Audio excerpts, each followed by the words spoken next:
తల్లికి వందనం పథకాన్ని అంగన్వాడీ ఆశా వర్కర్లకు కూడా వర్తింపజేసినందుకు రాజమండ్రిలో కృతజ్ఞత కార్యక్రమాన్ని నిర్వహించారు. రూరల్ నియోజకవర్గ అంగన్వాడీ ఆశా వర్కర్ల ఆధ్వర్యంలో విద్యాశాఖ మంత్రి నారా లోకేష్ చిత్రపటానికి పాలాభిషేకం చేశారు. కోటిపల్లి బస్టాండ్లోని ఎన్టీఆర్ విగ్రహం వద్ద జరిగిన ఈ కార్యక్రమంలో రూరల్ ఎమ్మెల్యే గోరంట్ల బుచ్చయ్య చౌదరి పాల్గొన్నారు.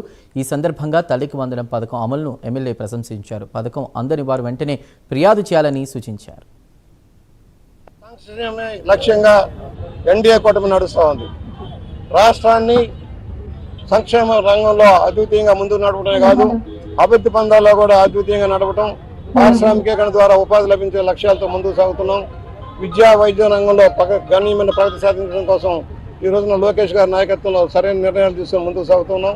ఇవాళ ఏదైతే గత ఎన్నికల్లో ఇచ్చిన వాగ్దానాల ప్రకారం ప్రతి తల్లికి ఎంతమంది అయితే బిడ్డలు చదువుకుంటున్నారో వారందరికీ కూడా ఒకళ్ళున్నా, ఇద్దరున్నా, ఐదుగురున్నా, ఏడుగురున్నా కూడా వారికి సంక్షేమ పథకాలు అందేలాగా తల్లికి వందనం ఇవ్వడం జరుగుతుంది.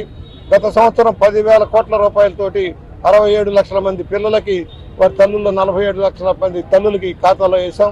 మరలా ఈ సంవత్సరం కూడా దాదాపుగా 67 లక్షల మందికి పెన్షన్లు ఇవ్వడం జరుగుతుంది. 10,120 కోట్ల రూపాయలకు వెచ్చించి ప్రతి తల్లుల ఖాతాలో డబ్బులు వేయడం జరుగుతోంది.